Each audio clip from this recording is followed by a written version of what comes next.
mazingira au maisha yanavyokwenda kasi, leo mama anakwenda kazini. Akienda kazini kuanzia asubuhi ile ya saa moja, kurudi kwake pengine saa 10, saa 11.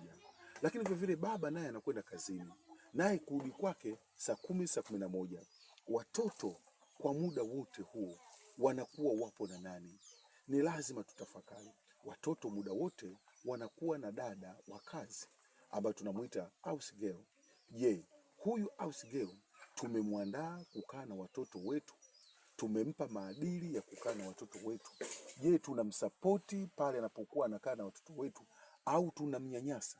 Kwa sababu tunapokwenda kumnyanyasa mdada wa nyumbani na tukitegemea kwamba anakaa na watoto zetu, maanake kwamba hapo tunakwenda kutengeneza kitu ambacho kitakachokuwa kibovu.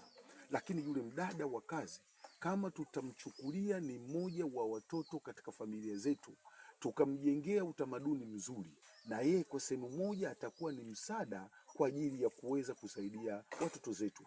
Leo watoto zetu kuanzia asubuhi mpaka jioni saa 10 wanakuwa wapo mashuleni. Je, tumekwenda kuwasaidia walimu wetu ili walimu wetu na wao waweze kutimiza wajibu wao wa kwenda kuwasaidia watoto zetu? Tukumbuke watoto wale ni watoto zetu, sio watoto wa walimu. Leo inafika kipindi tunatambua kwamba wale ni watoto zetu, lakini tunashindwa kuonyesha misaada kwa walimu, kuonyesha kwamba tuna appreciate kwamba kazi ya walimu wanaofanya. Kazi ya kulea sio kazi ndogo. Kama kweli mtoto kuanzia asubuhi mpaka majira ya jioni yupo chini ya uangalizi wa walimu, walimu hao usitegemee kwamba watashindwa